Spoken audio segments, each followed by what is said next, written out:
Selamat pagi adik-adik sahabat belajar. Video ini berisi mengenai materi gangguan dan kelainan pada sistem gerak dan upaya mencegah serta mengatasinya. Sebelumnya, materi sistem gerak pada manusia, jika adik-adik sahabat belajar belum melihat, saya rekomendasikan pada link di atas, silahkan dibuka dan dipelajari.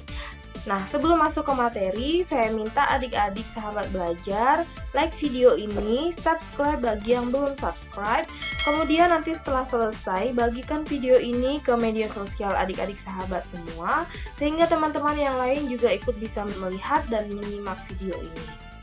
Kita mulai. Gangguan dan kelainan pada sistem gerak dan upaya mencegah serta mengatasinya. Pertama, pernahkah adik-adik melihat orang yang memakai kursi roda? Nah, penyebab orang memakai kursi roda karena orang tersebut mengalami fraktura atau patah tulang pada bagian kakinya sehingga orang tersebut tidak dapat berjalan dengan normal. Fraktura adalah salah satu kelainan yang terjadi pada sistem gerak manusia. Nah, kita akan bahas kelainan pada sistem gerak manusia. Yang pertama itu gangguan yang terjadi pada tulang, yaitu riketsia. Riketsia terjadi karena kekurangan vitamin D, di mana vitamin D tersebut membantu penyerapan kalsium dan fosfor sehingga proses pengerasan tulang terganggu. Nah, penyakit ini biasanya terjadi pada anak-anak yang menyebabkan tulang kaki tumbuh membengkok seperti yang ditunjukkan pada gambar. Ini gambarnya adik-adik, di mana pada gambar itu tulang kakinya tumbuh membengkok. Penderita itu kekurangan vitamin D sehingga kekurangan kalsium dan fosfor. Jadi ketika masa pertumbuhannya terjadi gangguan sehingga proses pengerasan tulangnya terganggu. Beban pada masa tubuhnya ini membebani kakinya, di mana kakinya ini belum sepenuhnya mengalami pengerasan, sehingga yang terjadi tulangnya mengalami pembengkokan. Nah, penyembuhan dan pencegahannya yaitu dengan penambahan kalsium, fosfor, dan vitamin D ke dalam menu makanan, di mana vitamin D dapat diperoleh dari makanan, suplemen, dan dari sinar matahari pagi. Oleh sebab itu adik-adik, penting ketika kita makan, kita mengkonsumsi makanan yang memenuhi kebutuhan vitamin pada tubuh kita. Penyakit yang kedua adalah osteoporosis. Disebabkan oleh kekurangan kalsium, umumnya terjadi pada orang dewasa dan orang tua. Pada orang tua, biasanya itu menghasilkan lebih sedikit hormon, sehingga osteoblas yang berperan dalam pembentukan tulang kurang aktif dan massa tulang pun jadi berkurang. Tulang yang kekurangan mineral akan menjadi rapuh dan mudah patah. Nah, ini adalah gambar dari penderita osteoporosis, di mana matriks tulang yang normal itu susunannya seperti ini, lebih rapat, sedangkan penderita osteoporosis, matriks tulangnya itu lebih renggang. Di mana di sini seperti terdapat lubang-lubang kekosongan di antara matriks tulang, sehingga menyebabkan tulang menjadi rapuh dan mudah patah. Penyakit yang ketiga, artritis. Artritis adalah penyakit sendi. Nah, ini gangguan pada persendian. Penderita penyakit ini mempunyai tulang rawan sendi yang rusak. Kerusakannya ini menyebabkan sendi menjadi sakit dan bengkok, seperti pada gambar berikut.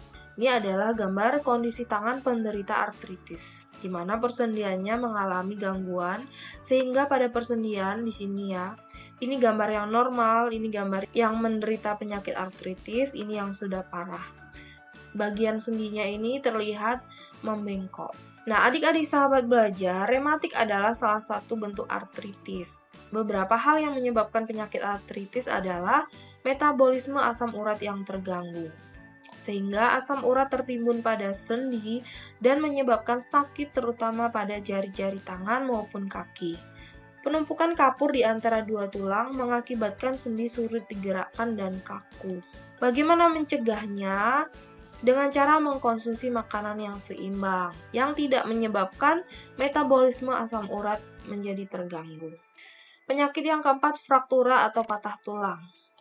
Adik-adik, tulang itu memiliki struktur kuat dan lentur, akan tetapi tetap dapat patah. Salah satu penyebabnya adalah karena benturan yang keras, misalnya pada saat kecelakaan atau jatuh dari tempat yang tinggi.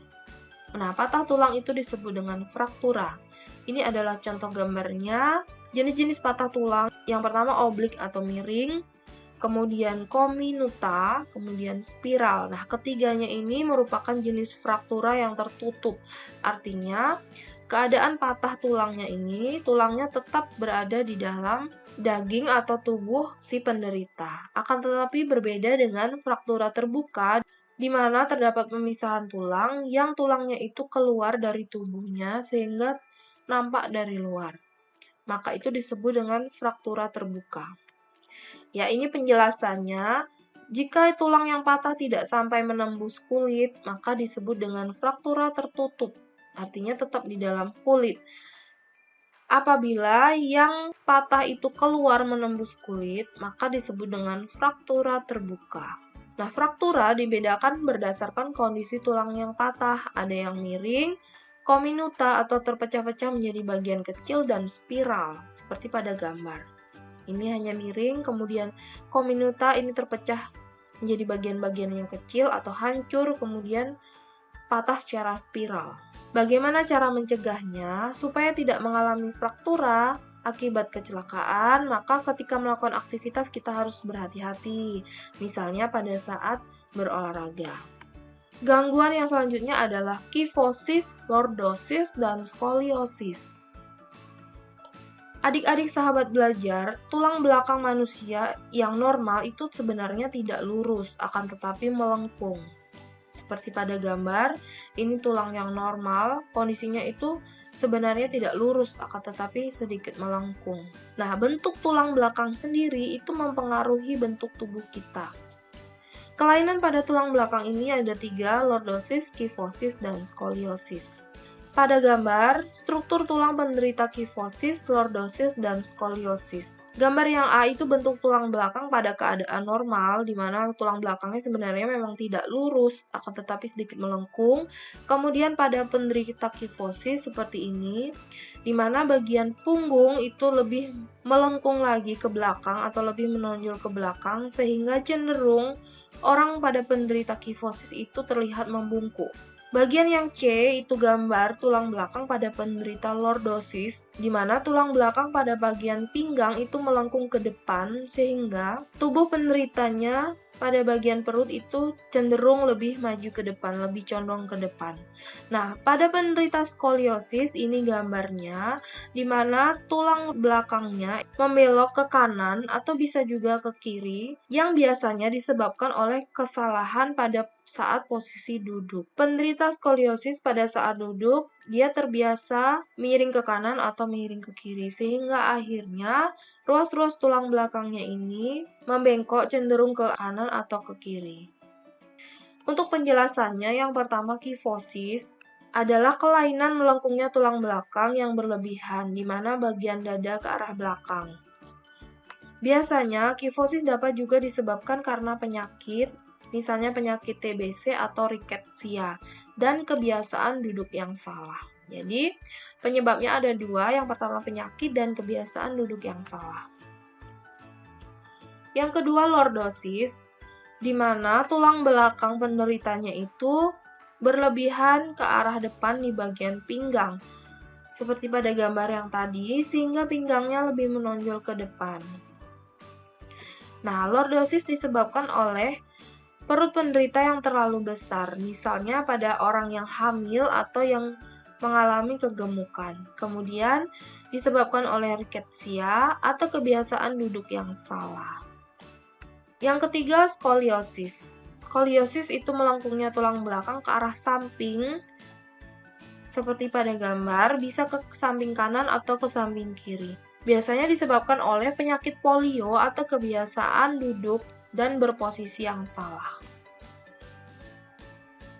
Ya, untuk gangguan dan kelainan pada rangkaian otot, kalau kita simpulkan adik-adik sahabat belajar, gangguannya itu yang pertama pada tulang, di mana penyakitnya ada skoliosis, keadaan punggung membengkok ke kiri atau ke kanan, lordosis, di mana tulang belakang bagian punggung membengkok ke depan, kifosis, di mana tulang belakang bagian punggung membengkok ke belakang, fraktura atau patah tulang, ada patah tulang terbuka, ada tertutup, kemudian osteoporosis, di mana keadaan tulang menjadi rapuh karena berkurangnya jumlah kalsium dan mineral dalam tulang, biasanya terjadi pada orang dewasa dan orang tua atau lansia. Kemudian rakitis, disebabkan oleh kekurangan vitamin D dan kalsium, di mana kaki penderita itu membentuk O atau X. Nah, ini adalah gambar gangguan dan kelainan tulang, skoliosis, lordosis, dan kifosis yang disebabkan oleh posisi duduk yang salah. Skoliosis itu posisinya miring ke kanan atau ke kiri, lordosis di mana tulang pinggangnya itu membengkok ke depan, kifosis di mana tulang punggungnya pada bagian dada membengkok ke belakang disebabkan karena duduknya yang terlalu membungkuk. Sedangkan gambar yang terakhir itu gambar sikap duduk yang benar. Gangguan dan kelainan yang selanjutnya pada persendian itu artritis, kemudian dislokasi, bergesernya sendi pada kedudukan semula, terkilir, dan ankilosis. Kemudian gangguan dan kelainan pada otot. Yang pertama, atrofi, otot mereduksi atau mengecil sehingga tidak kuat untuk melakukan gerakan. Kemudian yang B, hipertrofi di mana ototnya membesar. Yang C, kram, kejang otot yang disebabkan oleh cuaca dingin atau aktivitas otot yang terlalu berat, biasanya pada orang yang melakukan kegiatan yang melelahkan. Yang keempat, tetanus, disebabkan oleh Clostridium tetani, gejalanya otot terus-menerus berkontraksi. Yang kelima, myasthenia gravis, otot melemah secara bertahap sehingga menyebabkan kelumpuhan bahkan kematian. Bagaimana upaya menjaga kesehatan sistem gerak pada manusia? Yang pertama, meningkatkan kandungan kalsium dalam asupan makanan. Kemudian yang kedua, berjemur pada sinar matahari pagi, karena sinar matahari pagi membantu pembentukan vitamin D yang sangat penting untuk membantu penyerapan kalsium dalam makanan. C, memperhatikan asupan vitamin D dengan makan makanan yang mengandung vitamin D. Biasanya ada pada telur, produk olahan dari kedelai, minyak ikan, ikan berlemak, hati sapi, dan udang. Yang D, memperhatikan aktivitas fisik yang cukup setiap harinya. Misalnya berjalan kaki, jogging, tenis, dan kegiatan olahraga atau aktivitas keseharian yang cukup, sehingga tulang menjadi kuat dan memperlambat proses kerapuhan tulang pada tubuh. Yang kelima, menghindari kebiasaan sikap tubuh yang salah. Misalnya cara duduk yang benar, tulang belakang harus dalam posisi tegak, tidak membungkuk. Dan pada saat tidur, sebaiknya memakai alas yang datar dan padat agar posisi tulang belakang tetap lurus. Ya, demikian sahabat penjelasan saya pada bab sistem gerak pada manusia mengenai materi gangguan dan kelainan yang terjadi pada sistem rangka manusia serta upaya pencegahannya. Jika ada pertanyaan, tuliskan pada kolom komentar. Jangan lupa like video ini, subscribe bagi yang belum subscribe, serta tekan tanda lonceng untuk mengaktifkan pemberitahuan pada video saya yang selanjutnya. Terima kasih, sampai jumpa.